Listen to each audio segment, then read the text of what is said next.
Hi, I'm Heather from GG Stitching, and today we are going to quilt our baby quilt or lap quilt, depending on what you chose to do. We have done our quilt top construction, and now it's time to do our whole layer, basting, and take it to the machine and get it quilted. So let's get quilting. So I'm going to come to a table, a work table. At home, I actually just use a 6-foot table, just one of those plastic ones that, you know, stuff can kind of hang over the edge too. I don't tape anything down. So I'm gonna tell you now, I don't tape anything down. Now, if you're going to be pin basting or needle basting with needle and thread, you're probably gonna wanna tape your back down and do that, but that's a whole nother video. Like I said before, we are gonna be using basting spray. So it's just a time saver for me. This is wonderful stuff. 505 I find holds better than some of the other ones, but whichever one you want to use, that's fine. I just typically use less and it holds longer, but that's just my experience.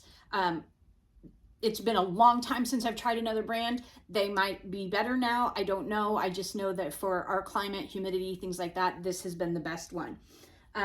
If you have asthma, don't do this inside. Make sure you wear a mask, have ventilation, anything like that. So, you know, just make sure that you don't overdo this and breathe it in like that. Batting. So if you watched the video, I did a whole video about batting. So whatever batting you pick is great. Just make sure you know the quilting requirements for the batting you're choosing, because that will make a difference in how much quilting you're going to have to do on your quilt. So what I can get away with might be different than what you can based on the batting that you get. Now this one here, Dream Poly, I'm going to be using, it has up to 10 inches apart. That means that I can go 10 inches with having open space between my stitches, and this is going to hold together well. I'm not going to do that here because I'm going to actually be quilting directly through the squares. So I'm actually going to be quilting relatively close together.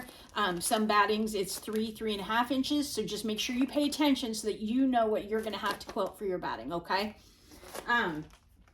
So we're going to actually start with the top and the batting first. It really doesn't matter which order you go in. You could be doing your backing first and batting, but we are going to be spray basting both. So top and back. So that's why I don't have to tape anything down, because I'm going to be spray basting both. So I'm going to do the one first, flip over, do the other. So there's no reason to tape it down for this. If you are using cotton batting or a cotton blend, there's a right and wrong side. I kind of described that in the video as well. So make sure you know what is the right and wrong side to your batting, so that the right side is next to the top and the wrong side is next to the backing, okay? So I'm gonna lay this out. And this piece is gonna be really close, but it's what I had. So I'm gonna go with it, which is why I'm doing the top first. I want to make sure it's going to fit in case I need to stop and do something else. So I'm going to smooth out my batting.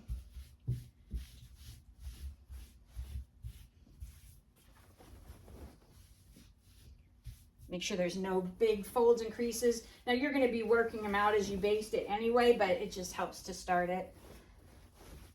I'm going to center this.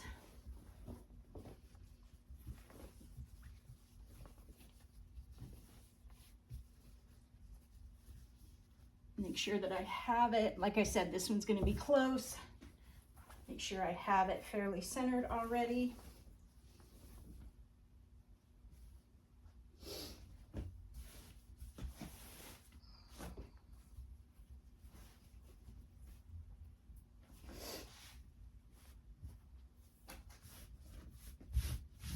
And smooth it out.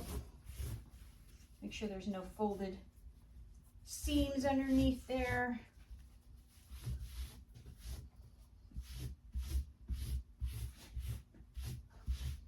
So you always want to smooth from the center out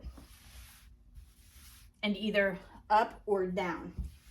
You never want to smooth towards the center because you're going to give yourself bubbles. And the batting really does cling naturally to it anyway, so once you get it laying there, it's going to lay rather nicely.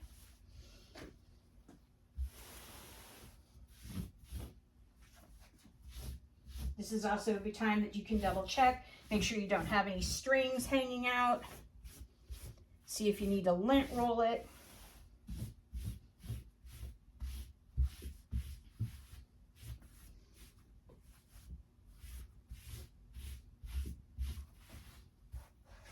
Okay.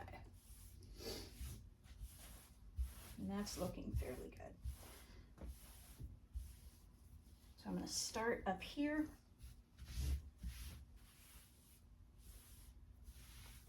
And I'm going to peel this back.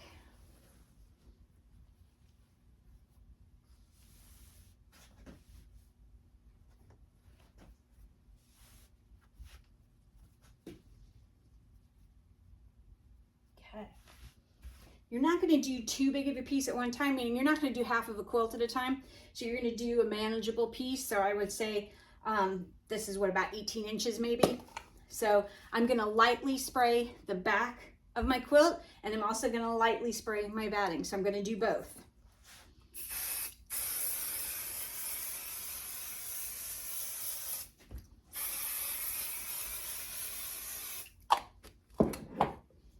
And then I'm going to fold it back up.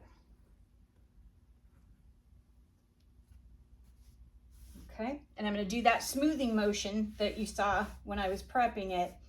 You're going to smooth it out. Make sure there's no bubbles. Kind of massage it.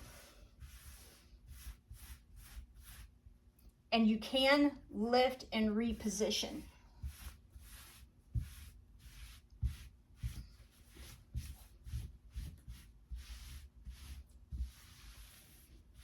Okay. Now this first part, first 3 rows are what was sprayed.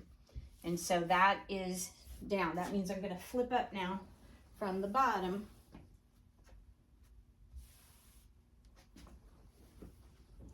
And I'm going to flip up until I feel it. And you're going to feel it. I'm going to give, you're not pulling real hard, but a light enough tug, and it's holding. So I know that that's where it's spray basted to.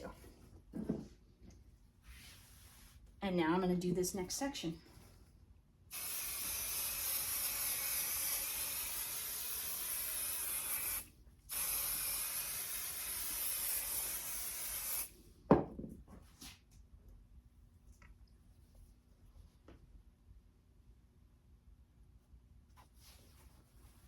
And I'm going to smooth it down and out.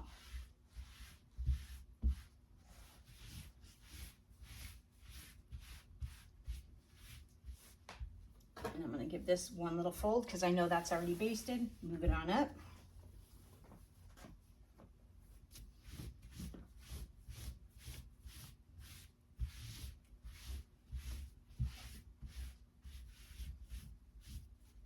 Yep, see, found a thread. Get rid of that.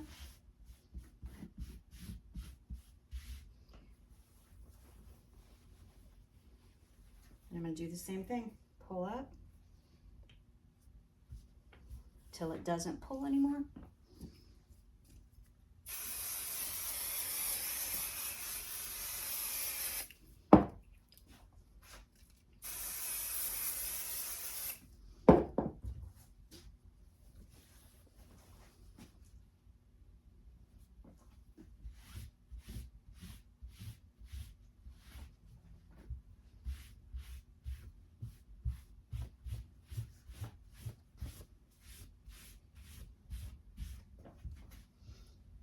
Roll.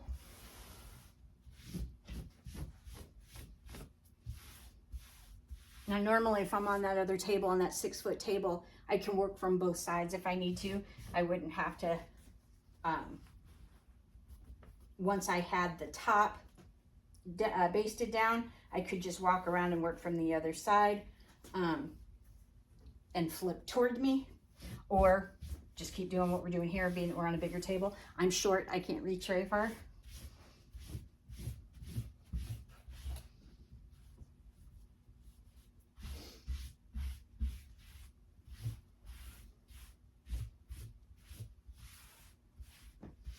you want to make sure you take the time. I know it's kind of time consuming, but if you take the time to really make sure that it's smoothed out and basted down, this isn't going to move on you at all while you're quilting it. So you're not going to have to worry then about anything shifting or puckers or all of that. And if you haven't done this before, you haven't had it happen, but if you've ever done a quilt project before where you've quilted, you flip over to the back and there's puckers and there's things, and it's really, really hard to seam rip out quilted stuff. So, you know, we try to make sure to not have to do that at all. And there's where it's tacky.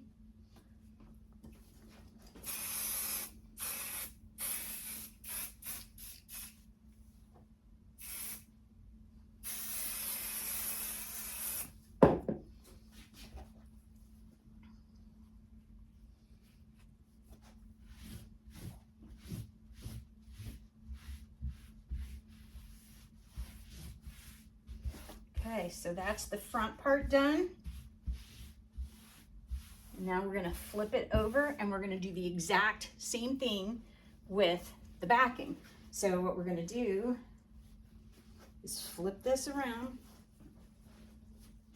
So we're gonna put the quilt side down because that's already basted.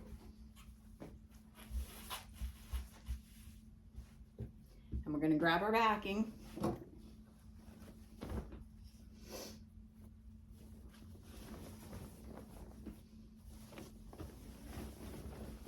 We're going to center our backing over this.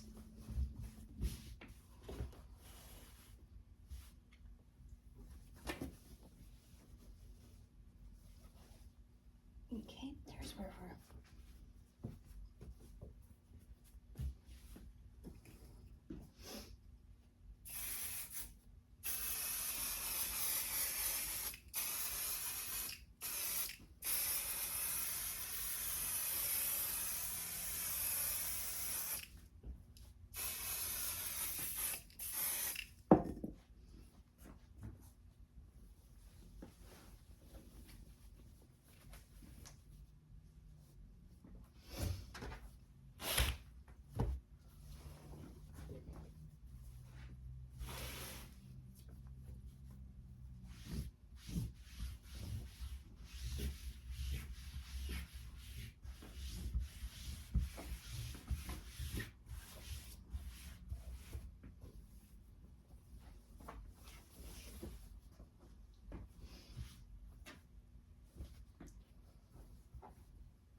I know you probably can't see it too well. Well, I guess you can see it. Here's where the quilt ends. So that's as far as I need to baste.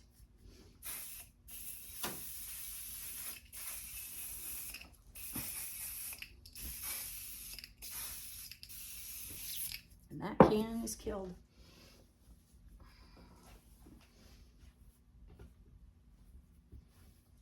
This was not the only quilt that can did. So that can did get through several quilts. And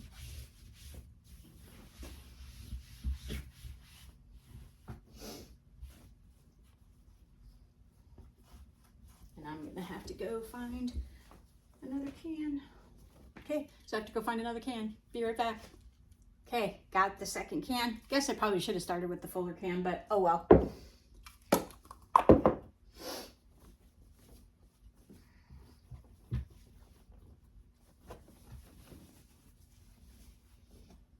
That last one didn't do quite a good enough job at the end here.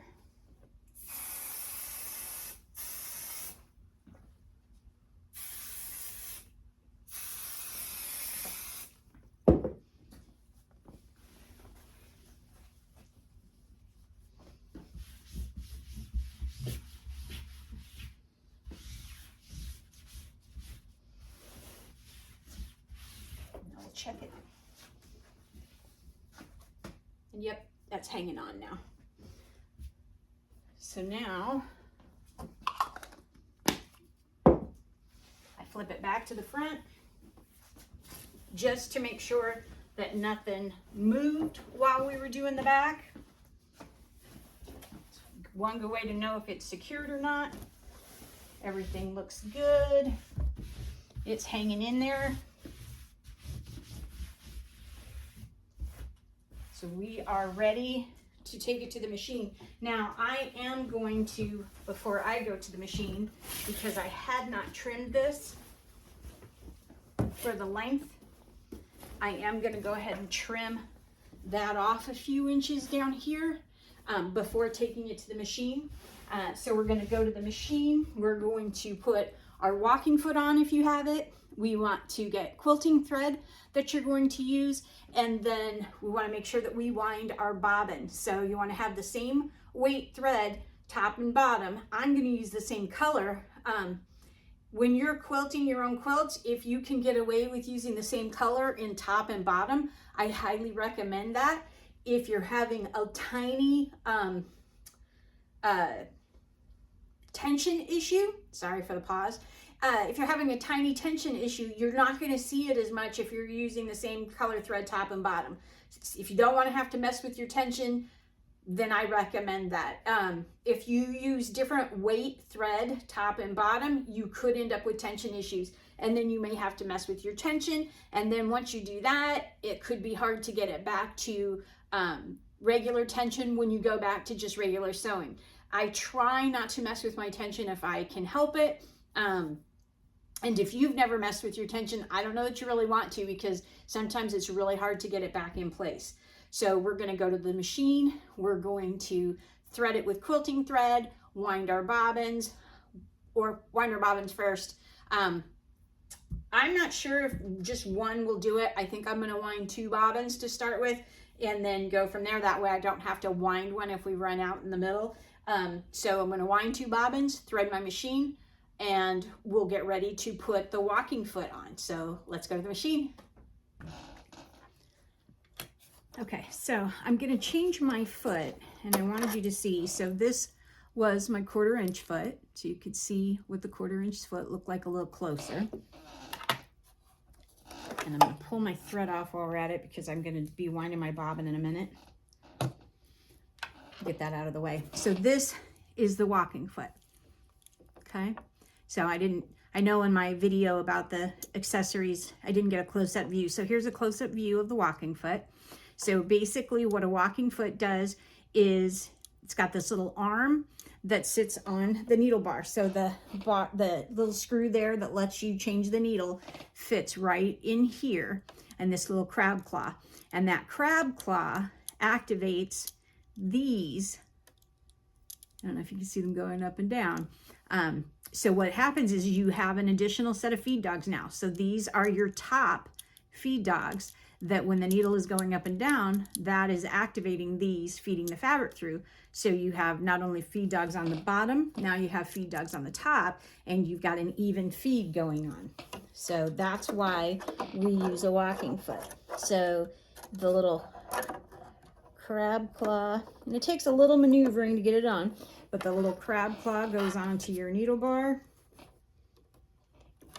And then, like I said, the needle up, down will go. So I'm not sure if, let's get my camera here and see if I can show you. Let's get in here, maybe. Okay, so see how this is in that little crab claw. So that's gonna make that go up and down when we move. Okay, so bobbins wound, machines threaded.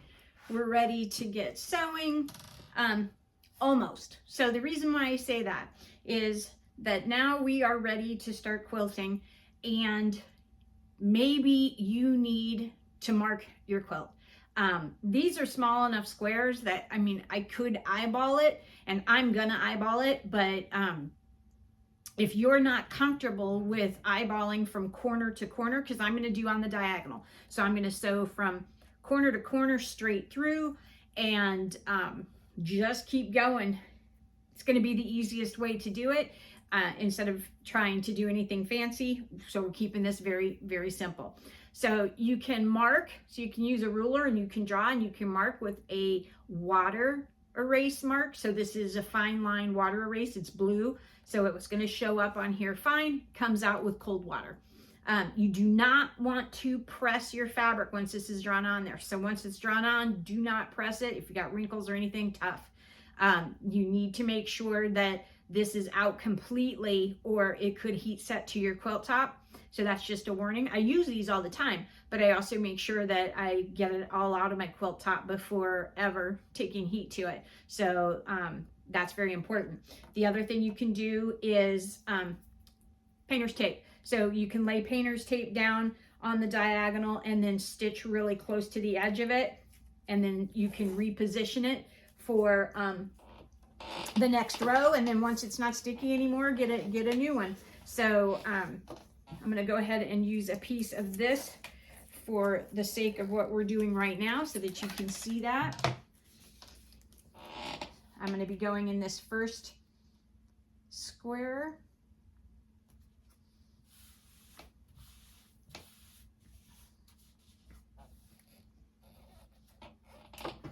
Okay, so I'm going to be going in that first square first from the diagonal. So I'm putting that on there. I made it a little longer, but we aren't going to sew, which this is completely up to you. You could sew from edge to edge. I'm not going to sew edge to edge. I'm only going to do the diagonal in the center across there. I'm going to do a straight stitch in the ditch when we get to the borders. So I am going to be doing a lock stitch when we start, or back stitch, back tack, however you need to do that. And I know you're not going to be able to see this, it's not up close, but when you start in the middle of your quilt like this, meaning you're not starting in an edge, we want to bring the bobbin thread up to control that issue that can happen under there. Remember how I said we use a leader when we sew so we don't get that bird's nest? Well, that bird's nest can happen underneath here when you're quilting. So what you do, if you don't have a needle let down, is you're going to hang on to, so my one hand is hanging on to my top thread from my needle, and I'm turning my hand wheel towards me until the needle comes back up. Once it's up to its highest position, I'm pulling on that top thread and the bobbin thread will come up. And that's how I bring my threads to the top. Although I do want you to see that. So I'm gonna do another thing here so that you can see that. Okay, so we're gonna try a better angle here to see if I can show you then how you pull the thread to the top. So if you don't have a needle up down, you're gonna turn your hand wheel towards you, but you're gonna hang on to this thread. So you're hanging on to the thread that's in the needle, turning the hand wheel towards you, and you can see that my needle is going in right at the seam for the border in that corner of the block and right next to the tape so that I don't sew on the tape. I'm gonna turn the hand wheel towards you until it's in its highest position, and then you're gonna pull that thread. When you pull that thread, see how it pops that bobbin thread up? And then we're gonna pull that bobbin thread to the top. There we go. So we're gonna pull that to the top. We're gonna lift our pressure foot. Oops, sorry about the camera bouncing. It's right in front of me. And we're gonna put our tails underneath the foot so that they're out of the way. But then that also means that when you go to start stitching, you can hang on to those tails, and you want to hang on to them when you start because we're not working with a leader, and you want to make sure they don't get sucked back in. So it's very important that when you start stitching, you do hang on to the tails. So I have them long enough so that when I have my hands out here holding on and directing my fabric, see those threads are trapped under my fingers and I'm controlling them that way. And then you are going to either do a lock stitch. So if your machine has a knot, you're going to knot first. Or if you don't have a knot, you're going to use your reverse and you're going to go back a couple stitches. So I'm going to take a couple stitches forward, going to hit my reverse button, going to take a couple stitches back. So I'm right back where I started from. And then I'm going to go ahead and sew next to the tape.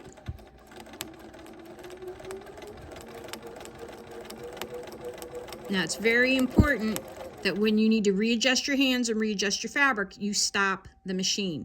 You do not want to readjust or fix fabric, you know, because it's heavy on the one end, and you're going to have to adjust, and you don't want to do that while it's moving. As soon as you do that while it's moving, you're going to sew off track, and you're going to not be straight anymore. You're going to go off course. So you want to keep it like a frame. Think about when they do the movies and, you know, they show the director looking between the hands. That's kind of what you're doing. You're making sure that you're controlling the fabric between your hands, and you're not pushing it along. You're letting the feed dogs do it. All you're doing is just helping to keep the fabric in place. And then if you need to readjust, that's when you stop. And then that's when you do all your little folds and your, whoops, sorry, see, keep bumping the phone because it's right in front of me.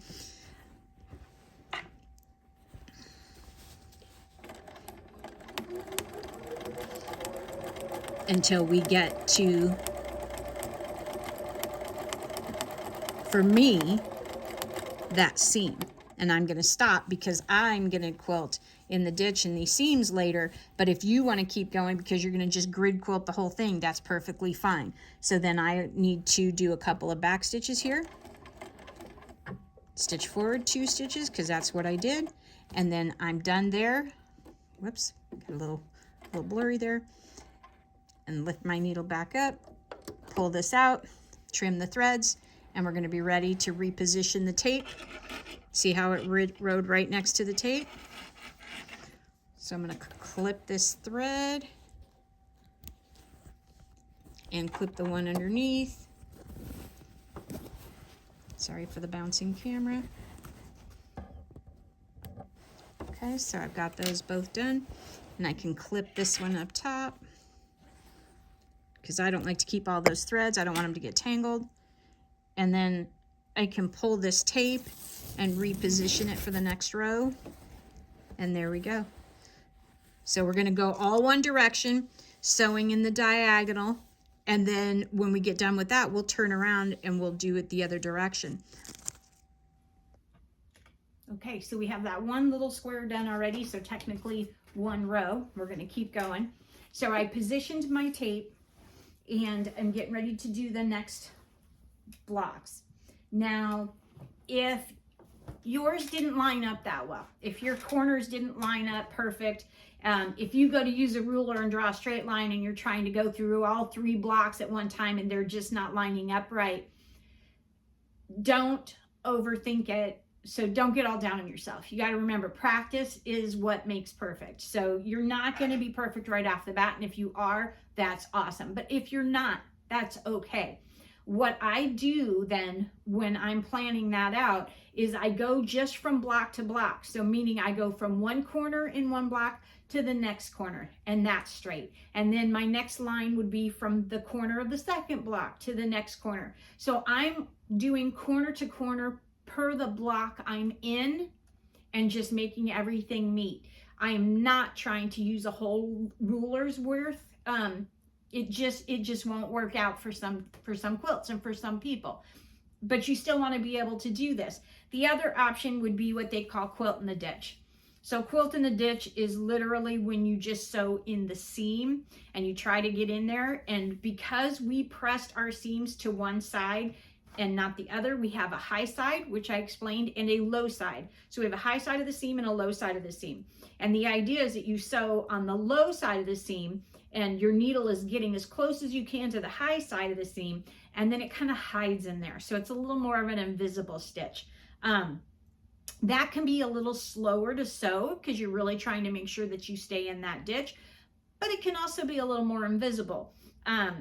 Personally, I think it's faster to just do the diagonal on the corner and let it be part of the quilt. You want your quilting to be seen. You know, you've worked hard on this. You might as well let people see it. But that part is personal preference. So I'm going to do what you saw me do on that last little video. The same thing. I'm going to bring my bobbin thread back up to the top.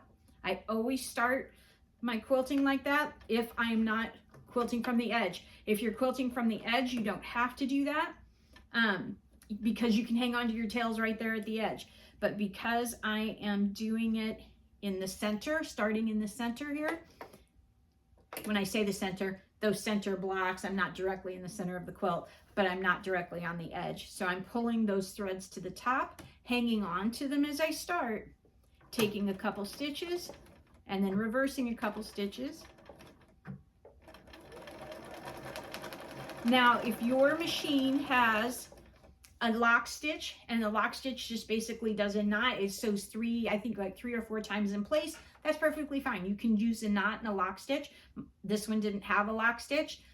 So actually this one might have a lock stitch, but I don't know where it's at on this, so that's okay. Or if you don't want to do a back stitch, you could actually tie a knot close to there, use a needle and thread, and put your, nestle or nest your threads in between the layers. So you would actually be taking a needle and burying them between the layers. I don't want to do that handwork on here. That's excessive work to me. So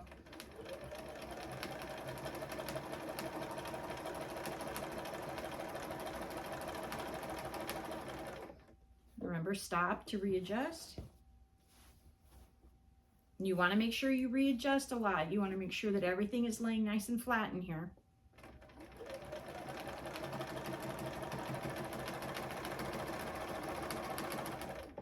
Now, I typically at home have a bigger table so that this wouldn't be weighing down. If I had a bigger quilt, I would need a bigger table on the back side of this to help hold that weight.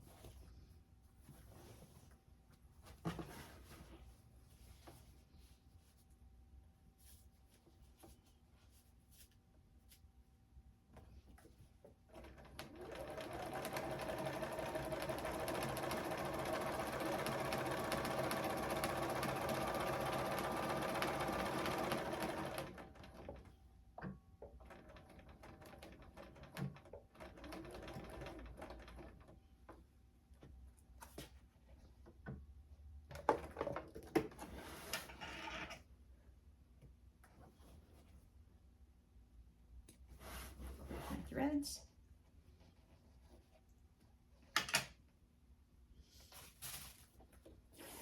Remove the tape, reposition it. I'm going to actually stop using the tape. I just wanted to show you how to use the tape. And now as we get to the next row, we're starting to get some bulk here. So you roll it up nice and neat so that it's going to continue to fit in here. And that's how you're going to control it, because you want to make sure that you keep everything as flat as you can. So I see how I'm starting to roll this up in my machine.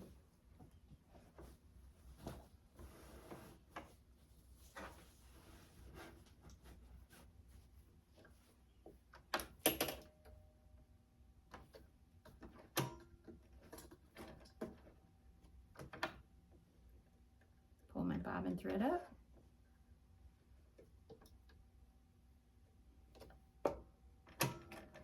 Take a couple stitches, reverse a couple stitches.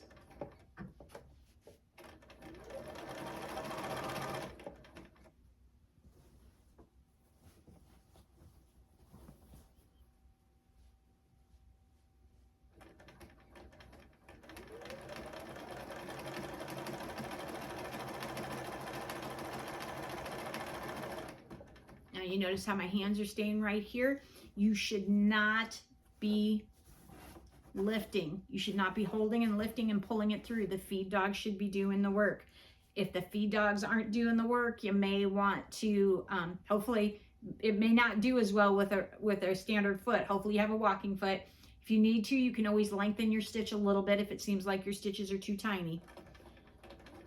So the standard, I'm doing the standard stitch. I think mine's set at 2.5 right now.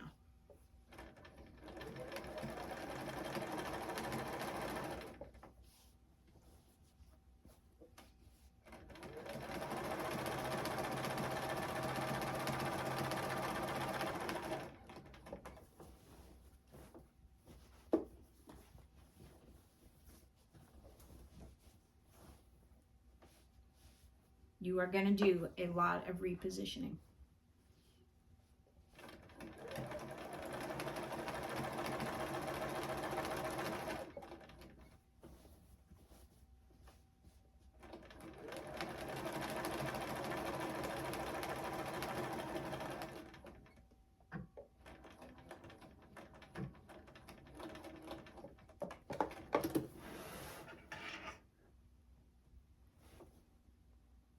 Okay, we're gonna repeat that across the whole quilt.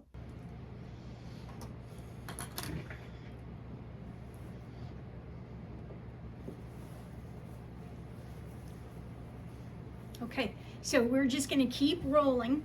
So I rolled up on that side and then I turned it around and am now rolling up on the other side. Try to control how much bulk I have under the bed of my machine. So it looks like we have two more rows to go in this direction, and then we can switch to the other direction.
Okay, so I've completed quilting all in one direction on the diagonal. I think you can see the stitches there. So through all squares on the diagonal that way. Let's see if we flip it over on the back if you can see it. I don't know if you can or not, being that it's white on white, but there, you can kind of see it there. So we've gone all one direction on the diagonal, and now I'm gonna flip it and go the other direction so that way we end up with X's throughout all of our blocks, and that means we'll meet our maximum or minimum quilting requirement for our batting. So for my batting, if you remember, it was, I can't remember, 8 or 10 inches. So I am plenty close enough for my batting. If your batting was 3.5, when you're making that X through there, you're definitely covering that and you're gonna hold your batting in place. So we're gonna flip it, roll, and now we're gonna go in the other direction. So let's go ahead and quilt in the other direction, and then I'll show you what to do from there.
Okay, so in the beginning of the video, I had talked about that I was not gonna use my, I wasn't gonna quilt through my borders If you don't want to do this part, you could extend your diagonal quilting all the way out to the borders and just go from edge to edge and not do this. But I wanted to show you guys also about quilting the ditch, which is one of the basic things that we can do when quilting. So around the borders, I'm going to do a quilt in the ditch. And so what that means is I have my needle on the low side of the seam. So you can kind of see that this side is a little higher. Let me see if I can bring this up to the camera. This side of the seam is a little higher than this side. So what happens is when we press to one side, there's more bulk on this side, so it makes a higher seam. And then the side where there is no seam makes a lower seam. So we have a high side and a low side of the seam. So when you quilt in the ditch, you want to stitch in the low side of the seam. So we want to try to keep our needle right in this line on the low side of the seam because it kind of hides it in there more. It nestles in there. Doesn't make it quite as obvious. So I am going to stitch in the ditch. I'm going to stop with my needle in the down position when I get into the corner and pivot.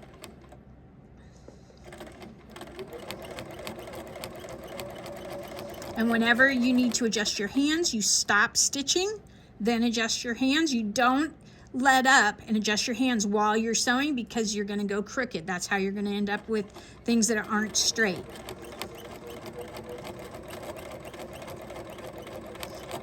And then I'm going to get close to that corner. And there we go. I'm in the corner. And so then I will pivot. Try to do it without knocking the camera here. There we go. And so then I'm going to pivot and I'm going to stay on this side. I want to stay in the low side of the seam.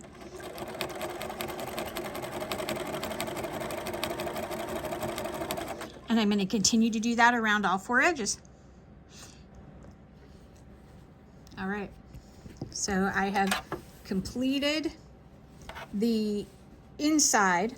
So right here, I've done the first inside part of the inner border, stitched in the ditch, and so now I'm going to do the stitch in the ditch from the inner border to the outer border.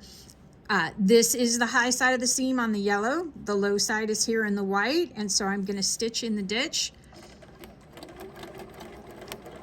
So I'm stitching on the white as close to that yellow seam as I can get.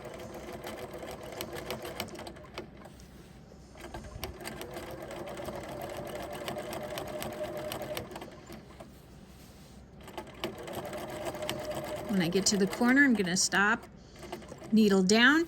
If you don't have needle down where it stops automatically, remember, turn your hand wheel towards you until that needle is down, and then we will pivot.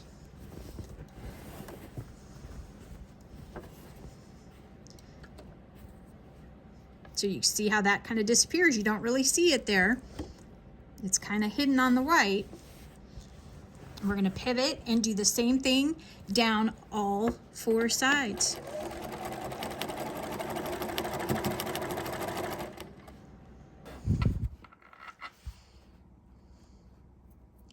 I have finished quilting in the ditch.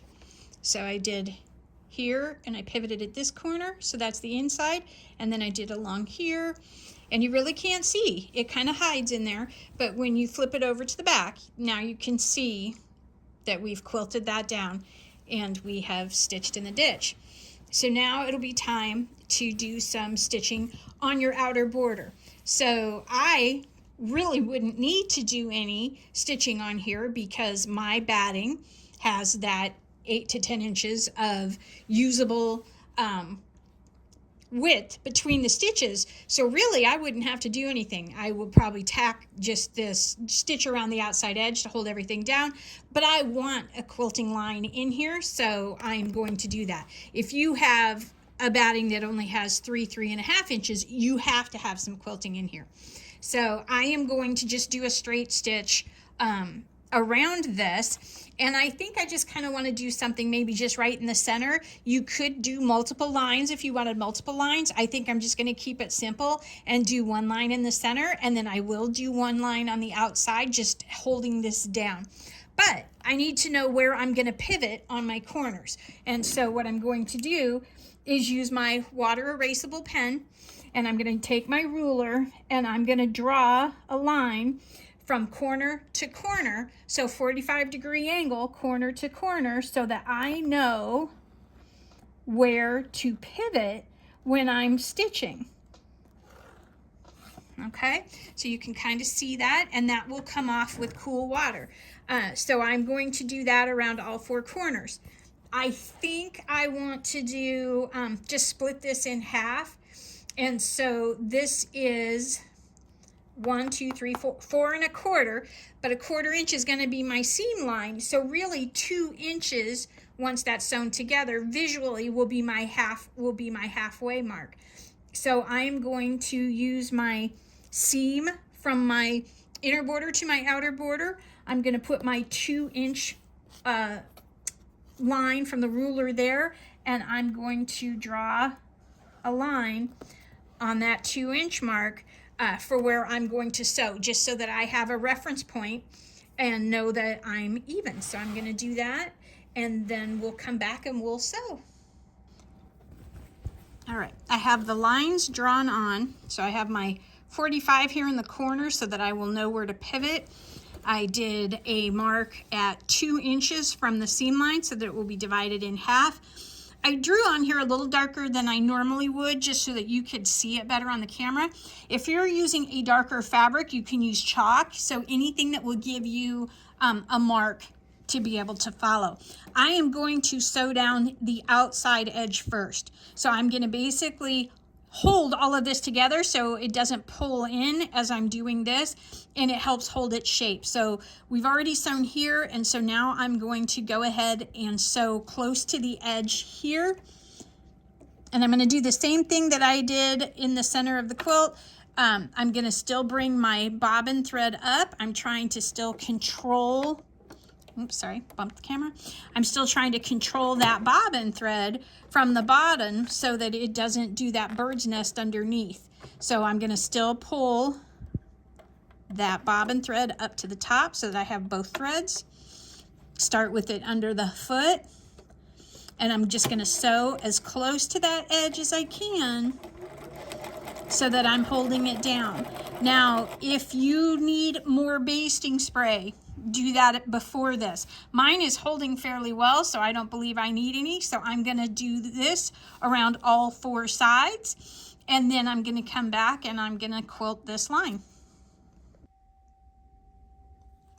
I have sewn down the edge, or basted it, however you want to look at it, but so I have sewn down the edge, and now I'm coming in and I am sewing on that line that I created, which is 2 inches from this inside edge.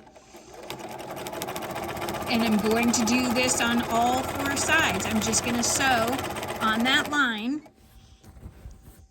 around the whole quilt.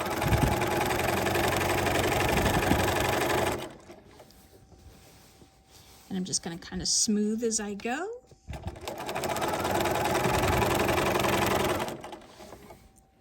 And that will, see if I can get this underneath here so you can see. There we go. So I have that seam going through there. And I'm going to do this all the way around.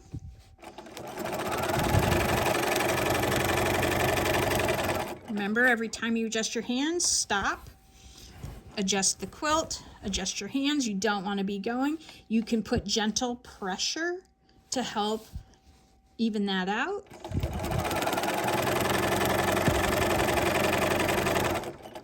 And when I stop, readjust, same thing.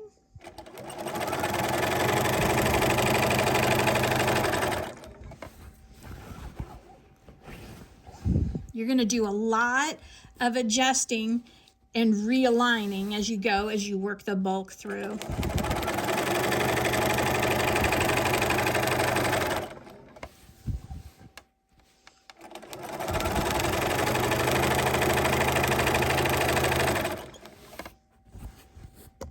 Whoops, bumped my camera.